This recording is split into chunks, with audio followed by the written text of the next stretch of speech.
내 마음을 힘써 지키라. 이런 제목으로 신명기 강해를 이어가겠습니다.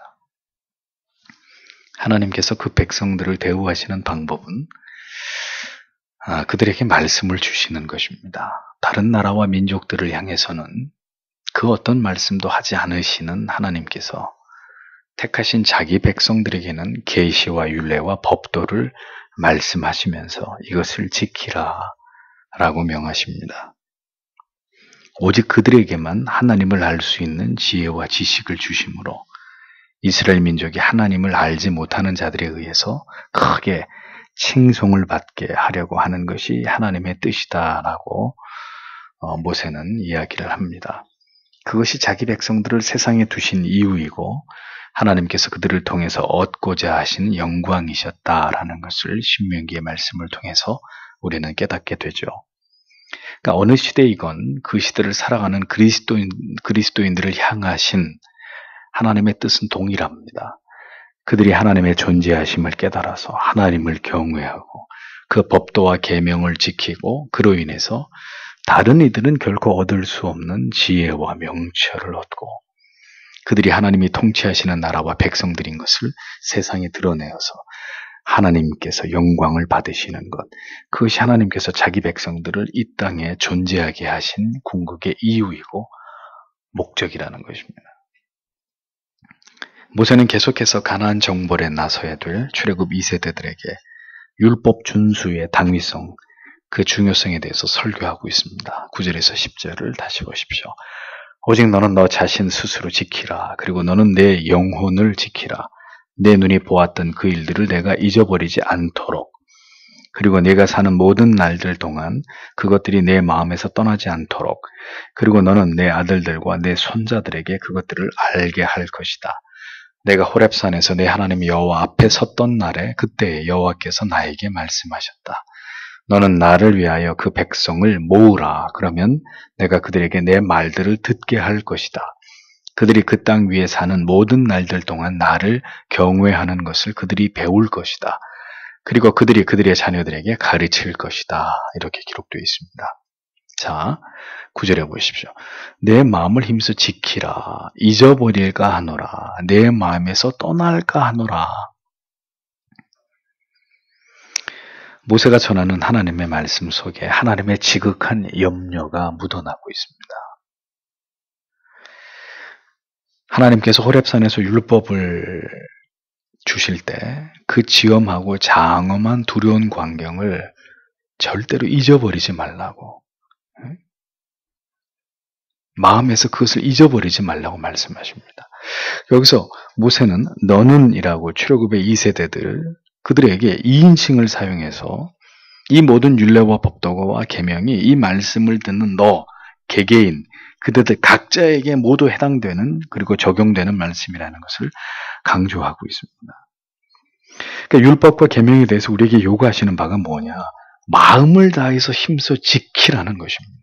원문에는 영혼을 지키라 이렇게 기록이 되어 있습니다. 율법을 잊어버리지 않도록, 또 그 율법을 받았을 때 그 영광스러운 그 두렵고 떨리던 그 하나님에 대한 모든 그 기억들을 잊어버리지 말아라. 마음을 다해서 힘써 또 하나님이 주신 율법을 지켜라. 이유는 왜요? 영혼을 지키라라고 기록되어 있거든요. 영혼을 잃어버리지 않고 지키기 위해서 그렇게 하라는 거죠.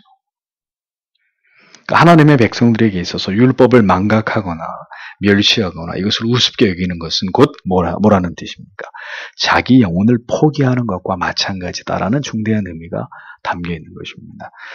그런데 죄인은 그 하나님의 현현을 보고도 잊어버리고 그 율법을 받아놓고도 그 말씀대로 살지 않고 잊어버리고 생각하지 않고 자기 본의로 살려고 하는 그런 어리석은 존재이기 때문에 오죽하면 하나님께서 이 말씀을 하시면서 여러 번 당부하십니다. 힘써 지켜라.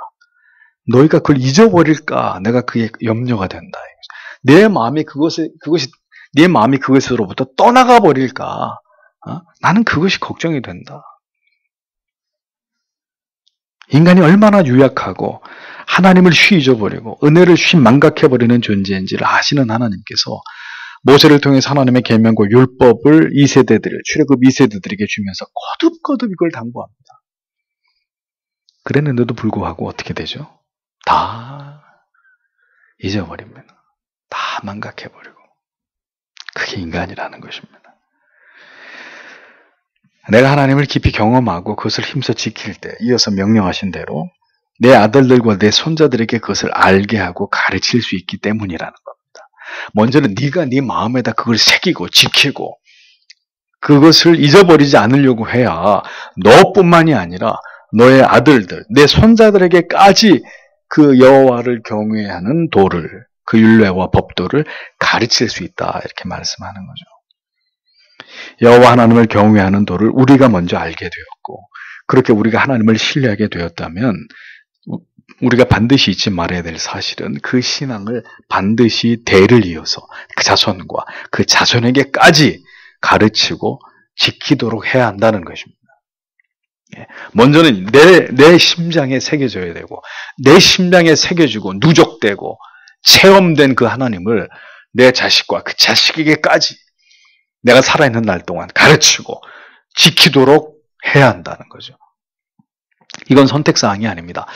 그렇게 할 수 있거든 한번 그렇게 해보고 그게 어려우면 뭐 안 해도 괜찮다 이런 말씀이 아니라 그 자녀로 부르신 모든 자들에게 하나님이 엄히 명하신 명령입니다. 결혼을 왜 해야 돼요? 배우자를 만나서 결혼을 왜 해야 돼요? 자식을 낳아서 그 자식에게 그리고 그 자식의 자식에게 이 투철한 하나님 경외의 사상을 가르치기 위해서, 전수하기 위해서요. 믿음의 언약의 백성들을 통한 믿음의 가문을 이어가기 위해서 결혼하는 거예요, 신자가.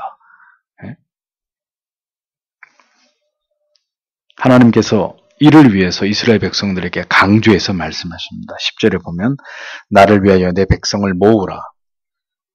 내 말을 들려서 또 경외함을 배우게 하며 또 가르치게 하려 하노라. 자, 이런 이어지는 이런 말씀들을 우리가 유의해서 봐야 됩니다. 하나님께서 줄곧 강조하시는 것은 하나님의 백성들에게 하나님의 말씀을 듣게 함으로 경외함의 도를 배우도록 하나님이 가르치시기를 하나님이 기뻐하셨다는 거예요. 하나님은 말씀하시는 하나님, 하나님의 말씀을 가르치시는 하나님. 예, 그 전에 10절의 말씀을 통해서 순서대로 보면 먼저는 모으시는 하나님, 그렇죠? 나를 위해 백성을 모으라, 모으시는 하나님. 그 다음에 말씀을 들려주시는 하나님. 그 다음에 그 말씀을 배우게 하시는 하나님. 그 다음에 자녀들에게 가르치시는 하나님. 이 한 구절 속에 그 하나님이 하나님의 백성들에게 뭘 행하시는지가 다 나와 있습니다. 성경은 이렇게 그 사랑하는 자녀들을 향하신 하나님의 다양하신 그분의 성품을 이야기합니다. 그 사랑하는 백성들을, 자녀들을 오늘도 어디에 있든지 그가 어떤 죄를 지었든지 반드시 찾아서 불러 모아오시는 아버지다. 또 모든 영혼의 빗장을 풀고 무장을 해제시켜서 결국은 그들의 영혼의 귀에 천국의 복음이 들려지도록 말씀하고 계시는 하나님이다. 그들로 하여금 그 부모와 신앙의 앞선 세대를 통해서 반드시 하나님 경외함의 도를 배우고 가르치게 하시는 하나님이시다. 여러분, 하나님을 그냥 하나님이라고만 막연하게 아는 것은 하나님을 아는 것이 아닙니다. 성경을 통해서 하나님이 어떤 일을 우리 가운데 행하시고 어떤 일을 우리 가운데 나타내기를 원하시는 하나님인지를 아는 것이 정말 하나님을 아는 것입니다. 하나님의 백성들은 하나님의 말씀을 떠나서는 살아갈 수 없는 존재들입니다. 성경을 잘 보세요. 하나님은 언제나 자기 백성들에게 말씀하세요. 그리고 하나님의 백성은 언제나 그 하나님의 말씀을 들어야 되는 사람들이에요. 근데 하나님의 말씀이 들려지지도 않고 하나님의 말씀을 들으려고도 안 한다.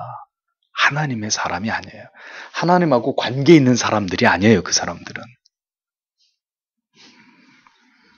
하나님의 언약의 자손들은 언제나 하나님 앞에 모여와야 합니다. 왜? 말씀을 들어야 되니까. 그리고 그 말씀을 들어야 합니다. 그것으로 하나님 경외함을 배워나아가는 자들이 되어야 합니다. 모든 믿음의 부모님들의 가장 중요한 사명과 의무는 이 하나님의 말씀을 그 자녀들에게 반드시 가르쳐 듣게 하는 것이다. 성경이 명시해 놨습니다.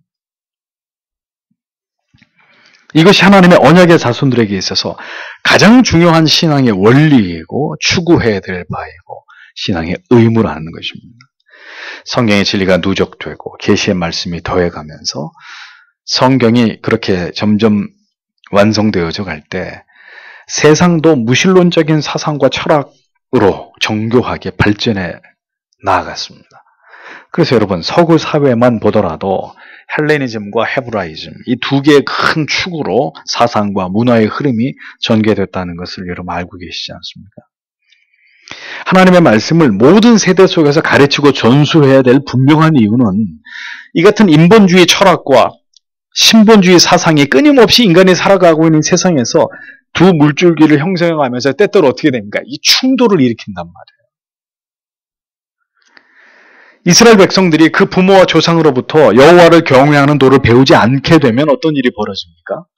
그들은 자연히 이 세상의 부패한 정신을 따라서 세상에 동화돼서 하나님을 잊어버리고 하나님을 등돌린 채로 그렇게 무신론적인 사상이나 인본주의적인 사상, 우상숭배 사상, 자유주의 사상 그런 것들이 심취해서 살아갈 수밖에 없게 되는 건 당연한 거잖아요.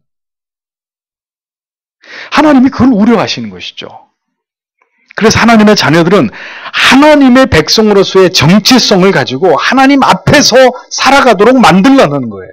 어떻게? 하나님의 말씀을 듣게 하고 가르쳐서. 누가? 부모님들이. 그들은 하나님의 말씀을 들어야 하고 배워야 하고 그리고 그 말씀의 지배를 받으면서 성경적인 가치관, 세계관을 가지고 이 세상을 살아가는 자들이 되게 하라는 것입니다. 이미 신명기에서부터 이 말씀을 하고 있는 거죠. 그래서 어떻게 해요? 이제 더 구체적으로 얘기하죠. 뒤에 가면 오른손이나 이마에다가 토라 하나님의 말씀을 묶거나 여기 이 상자 안에다 하나님의 말씀을 적어 넣어서 그렇게 하나님의 말씀을 가까이 하도록 만들라는 거죠. 쓰고 외우고 암기하고 외우는 건 암기하는 거나 쓰고 암기하고 듣고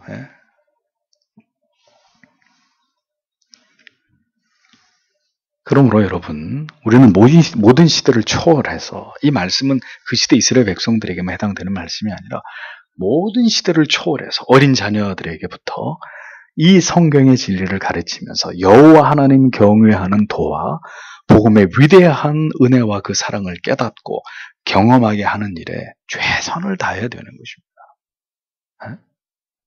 어린아이에서부터. 오늘도 얼마나 많은 부모님들이 성경의 진리를 올바로 가르치는 신앙의 교육보다는 세상의 학문을 배우는 교육을 더 중요하게 여겨서 심각한 죄를 저지르면서 자녀들의 영혼을 세상의 속수무책으로 빼앗겨버리는 그런 일들을 행하고 있잖아요. 걱정스러운 일이죠. 이 시대는 기독교 교육의 최대 위기의 상황입니다.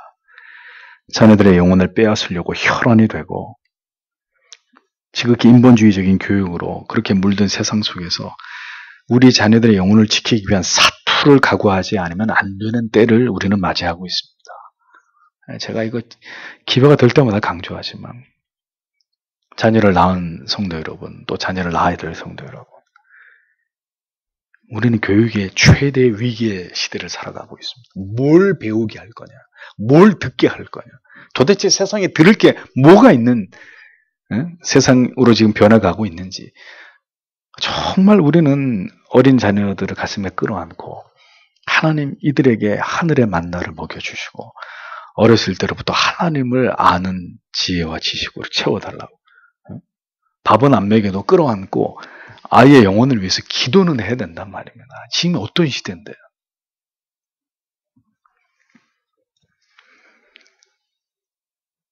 우리가 다시 이 성경의 진리를 깊이 새기지 않으면 안 되는 이유가 여기 있는 것입니다. 모세는 호렙산에서 하나님의 율법을 받을 당시를 이제 묘사하고 있습니다. 11절에서 13절. 그리고 너희가 가까이 나왔다. 그리고 너희가 그 산 아래 섰다. 그리고 그 산이 하늘의 심장부까지 뻗은 불길로 타올랐지만 어둠이 구름과 짙은 어둠이 있었다. 그때 여호와께서 불 가운데서 너희에게 말씀하셨다. 너희가 말들의 소리를 들었다.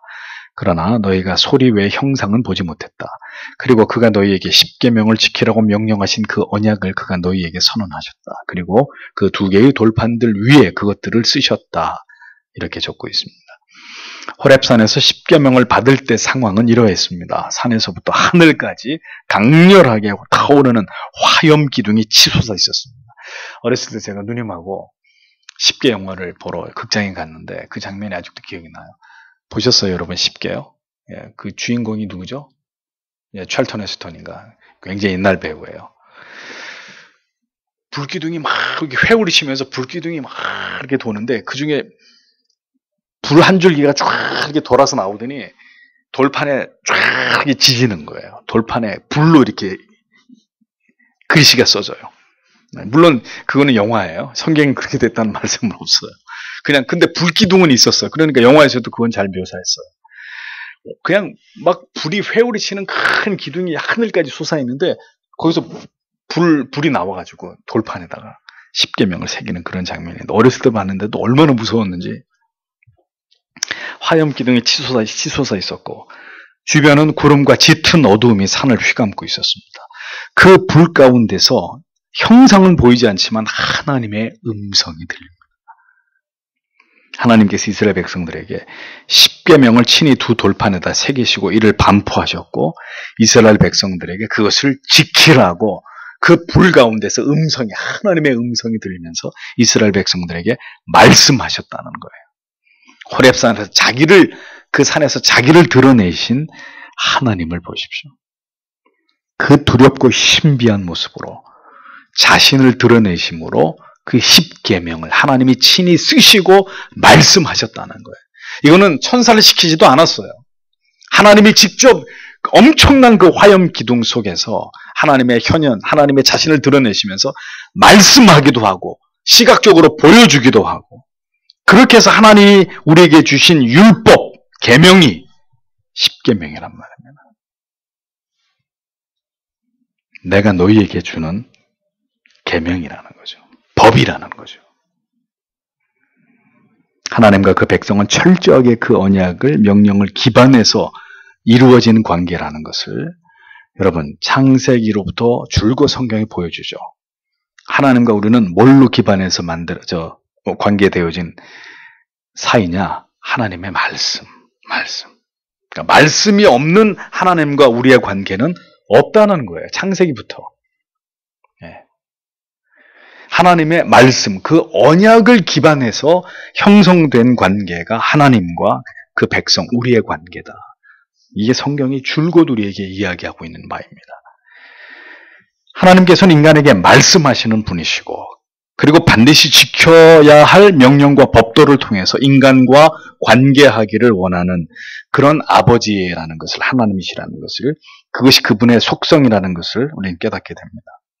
그러니까 여러분, 하나님께서는 그냥 좋은 게 좋다고 생각하는, 그러니까 마음씨 좋은 이웃 할아버지 같은 그런 분이 절대로 아니란 말이에요.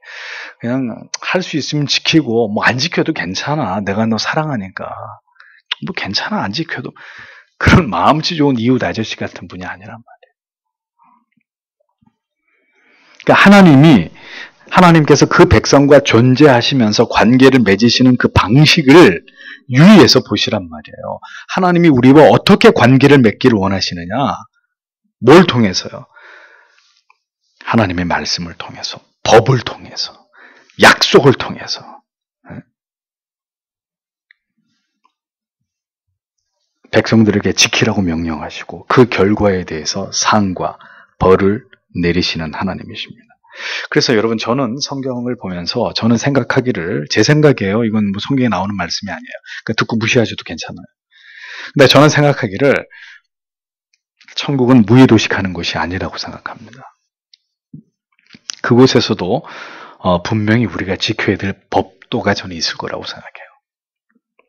다만 그곳에 이른 자들은 그것을 어김으로 무슨 죄를 지을 자는 한 명도 없을 것이고 또 그걸 지키는 것을 버거워할 사람도 단 한 명도 없을 거라고 저는 생각합니다. 모두가 기꺼이 그리고 기쁨으로 그 모든 하나님의 법을 즐거움으로 지키면서 질서와 조화를 이루면서 살게 된 곳이 저는 새하늘과 새 땅이라고 생각합니다. 왜냐하면 성경에 어디서도 무질서와 무법의 하나님으로 절대로 하나님을 묘사하고 있는 곳이 단 한 군데도 없기 때문에 명령하시고 그리고 그의 백성들은 기꺼이 그것을 지키는 것을 기뻐하시고 원하시는 하나님이십니다.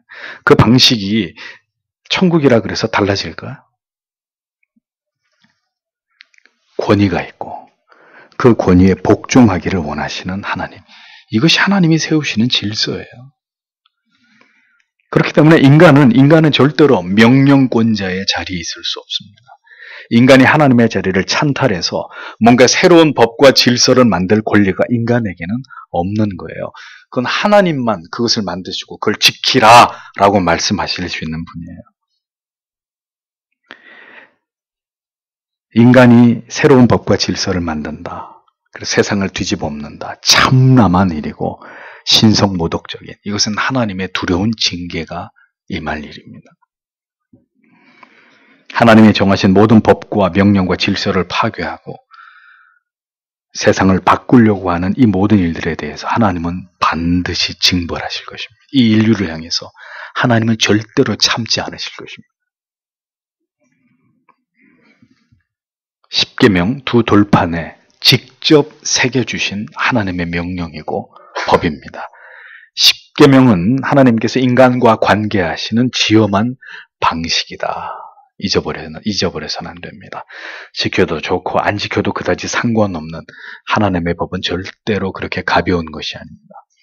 반드시 죄에 대한 보응이 있음을 믿는다면 물론 예수 그리스도의 십자가의 대속의 은혜로 우리가 죄를 회개할 수 있고 죄 사함을 받을 수는 있지만 그 죄에 대한 징계에 대해서는 절대로 피할 수 없다는 것을 안다면 우리는 힘써 그 계명을 지키기 위해서 최선을 다하는 자들이 되어야 되는 것입니다. 이것이 이 계명을 우리에게 주신 하나님의 명백한 뜻이기 때문이죠. 14절을 보십시오. 그리고 그때 너희에게 규례들과 법도들을 가르치기 위해서 여호와께서 나에게 명령하셨다. 너희가 그것을 소유하기 위해서 거기로 건너가는 그 땅에서 너희로 그것들을 행하게 하기 위해서 이렇게 되어 있습니다. 자, 규례와 법도가 있어야 하는 백성, 그들이 하나님의 자녀들입니다. 하나님을 부정하는 자들에게는 뭐가 없을까요? 법도나 규례 같은 게 없어요. 그렇죠. 하나님을 부정하는데 무슨 그들에게 무슨 지켜야 될 법도와 규례가 있겠어요? 자기들을 위해서 자기들의 편의상 자기들이 만든 어떤 법이나 제도는 있을지 모르겠지만 하나님이 하나님을 모르는 자들에게 주신 법이나 규례, 제도 이런 건 존재하지 않는 거죠. 그래서 하나님을 모르는 자들은 어떻습니까? 자유분방합니다. 자기 자신들이 신이고 자기 자신들이 법입니다. 그래서 그들은 모두 지옥불에 던져질 수밖에 없는 거예요. 왜? 자기들 마음대로 어떤 것에도 제재를 받지 않고 자기들 마음대로 자유분방하게 세상에서 그렇게 살았으니까. 그러나 하나님의 자녀들은 하나님의 법을 지킵니다.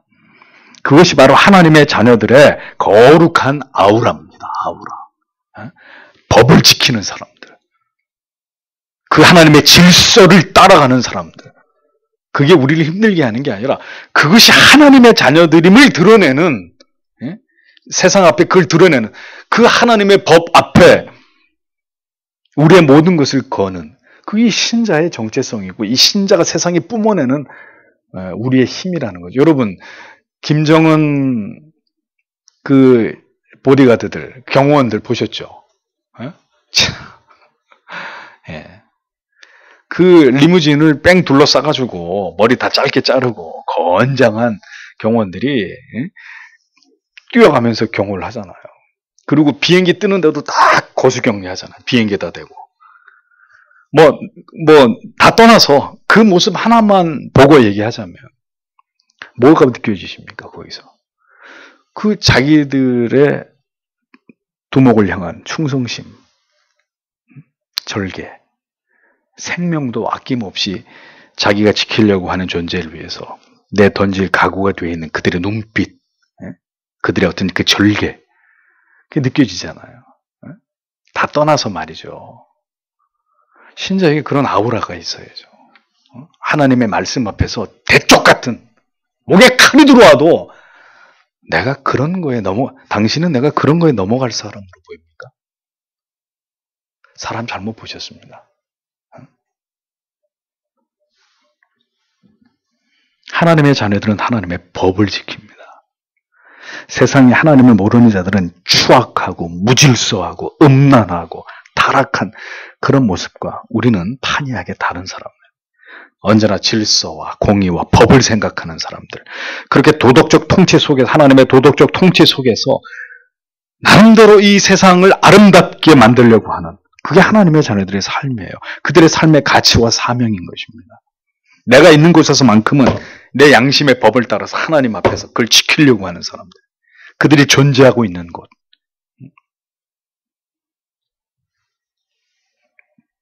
어디서 그렇게 살아가기를 원하십니까? 그들에게 주신 그 약속의 땅에서, 그 땅에 들어가면 그렇게 하나님의 법과 규례를 지키면서 그렇게 살아가기를 하나님이 이스라엘 백성들에게 바라고 기대하셨고 명령하셨습니다. 그러므로 이 세상을 살아가는 가운데 하나님의 자녀들의 아름다움은 뭔가요? 법을 지키는 것입니다. 하나님의 뜻에 전적으로 순복하는 것입니다. 그래서 저는 교회의 청년들을 볼 때 참 아름답고 기분이 좋습니다. 왜? 늘 순종하고 늘 긴 치마를 입고 예배당의 앞자리에 앉고 세속의 더러운 문화들을 일체 거부하고 자기의 몸을 죄로 물들이지 않으려고 하는, 하나님의 계명과 법 앞에서 지극히 두려워할 줄 아는, 저는 그런 성도들이 너무나 아름답습니다. 어디 가든지 고개를 쳐들고 대들려고 하고 대항하려고 하고 불순종할 따지려고 하고 엎으려고 하고, 이제는 교회 안에도 그런 성도들이 천재인데 언제나 그 말씀 앞에 순종하려고 하고 엎드리려고 숙이려고 하고, 얼마나 아름다운 사람, 그런 사람들이 어딨냔 말이에요. 교회 밖에서 어디서 그런 사람들을 찾겠어요? 좀 멋스럽지 않아도, 저 세상 사람들처럼 그렇게 뭐 세련되지 않아도 괜찮아요. 좀 투박해 보이더라도 그 영혼이 하나님 앞에서 그 하나님을 두려워하면서 그 하나님을 사랑하기 때문에 그 법을 지키려고 하는, 순종하려고 하는, 잘못했을 때 그것을 깨닫고 눈물을 흘리면서 회개하는, 그게 신자의 모습 아니에요? 그게 하나님의 사람들의 모습이죠. 잘못해놓고도 고개를 빳빳하게 쳐들고 전혀 잘못 안 했다고 큰 소리, 그런 건 신자의 모습이 아니잖아요. 모든 것에 이제는 반항적이고 제멋대로이고 이제는 불순종하고 자기를 숭배하려고 하는 사람들로 넘쳐납니다, 세상에. 그 가운데 오늘도 하나님의 법, 그 규례 앞에서 머리를 조아리고 흐느껴 기도하면서 주의 뜻대로 살겠노라고, 주님 나를 불쌍히 여겨달라고 기도하시는 성도님들, 그렇게 예배당에 나오기를 좋아하시는 성도님들, 보석 같은 존재들입니다. 하나님 보실 때. 이 제멋대로 미쳐 돌아가는 세상에서 그렇게 우직하게 오늘도 하나님 앞에서 지킬 것을 지키려고 하는 그런 사람들, 그들이 진정한 신자들 아닙니까? 그들이 하나님의 사람들이죠. 이스라엘 백성들이 그렇게 되기를 원하셨던 거예요.